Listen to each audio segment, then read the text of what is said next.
development of our fundraising video, our logos, our websites, and the published materials for the capital campaign. They were led by Mike Gerfen and Julie Wheat, and they were just fantastic to work with, and they offered us lots of resources that we would not have otherwise had access to.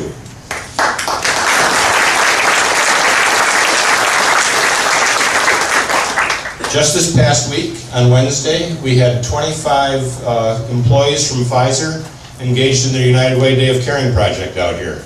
And they did a lot of the landscaping that you'll see as you walk around, and they also helped clean the inside of the building in preparation for today, so we thank them as well.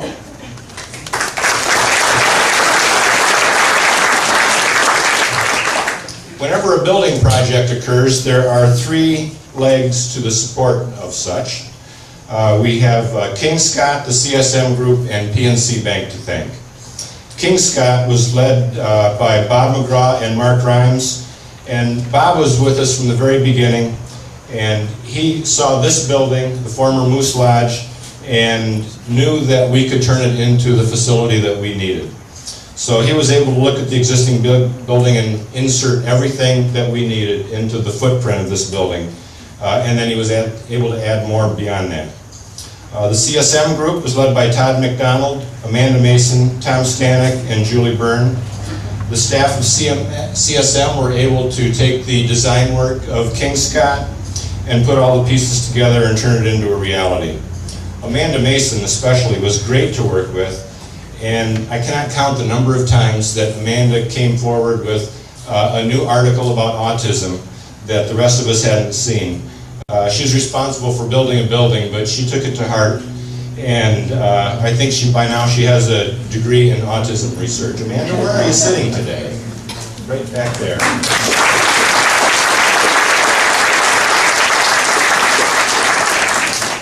Amanda was out here every single day and just made everything happen for us. PNC Bank, Ray Sebastian and Danny Alexander are here today, and obviously in order to build a building like this you need money. And you also need a great loan. And PNC came forward and created the opportunity for us to build this building without having raised all of the funds that were targeted for the capital campaign. So we thank PNC as the third leg of that stool that was necessary in order to get this building off the ground.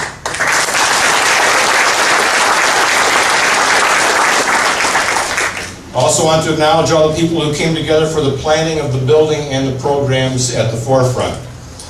There were over 2 years of planning before we found this building and were able to move forward. Our ideas evolved constantly, and they still do. It is their foresight that created the foundation for the Great Lakes Center. So I'm going to mention again Bob McGraw from King Scott, Angela Telfer from KRISA and Woods Edge, Becky Lopez, who is now ROI's Chief Operating Officer, but at the time was working at Borges Hospital. Doctors David Lehman and Eric Dykstra from Developmental Enhancements. Larry Zerbel, Special Projects Coordinator for ROI. Price Pullins, Chief Psychologist for the state of Michigan. Dr. Wayne Fuqua, Chair of the WMU Psychology Department, as well as President of the ROI Board. Doctors Linda LeBlanc, Jim Carr, Stephanie Peterson, and Jessica Frieder, all professors or former professors of the WMU Psychology Department. Dr. Lloyd Peterson, the Clinical Director for Great Lakes, who you'll meet in just a moment.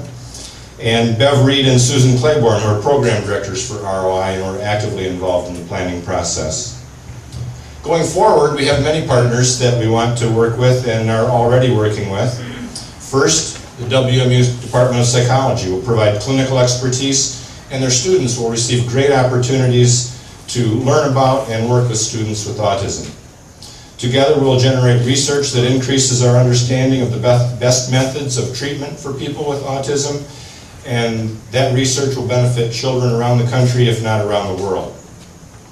Rehabilitation Works is a partner that many of you don't know about, who will be providing the occupational therapy, physical therapy, and speech therapies here within the Heersma Clinic. The WMU School of Medicine will be providing psychiatric services and medical services for the children that live in the residential program. KRISA is we're going to continue collaborating with them to ensure that everybody gets the best educational services possible. We expect to reach out to other departments within Western Michigan University as we move forward and have more opportunities for students and faculty to work with children with autism as well as to learn about autism. And finally, and most importantly, the parents of the people that we will be serving. We expect to have a great relationship with those parents, and we know that they will hold us to a high standard. We're going to continue doing fundraising as we go forward. I've already referenced the capital campaign. You see a lot of young men walking around in hockey sweaters today, and I want to acknowledge their work. The Kalamazoo Optimist Hockey Association and the Southwest Michigan High School Hockey Association will be playing hockey games on December 15th. And we've been chosen to be the recipient of the fundraising that they do, and those dollars are going to assist with the cost of outpatient services when families can't afford that full cost on their own. So could all you hockey players and coaches stand up for a second so we can say thank you?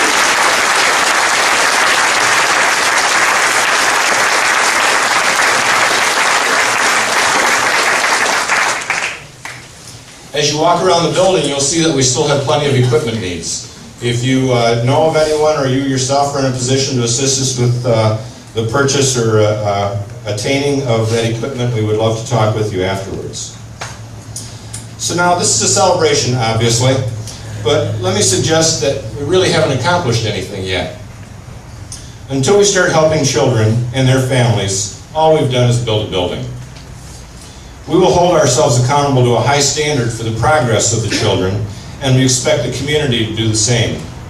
Just before we started, we were talking with Margaret O'Brien, and she was wondering what we're going to do as a community and as a state to track the progress of children. We have new insurance that's in place, and we have new Medicaid that's in place specifically for children with autism.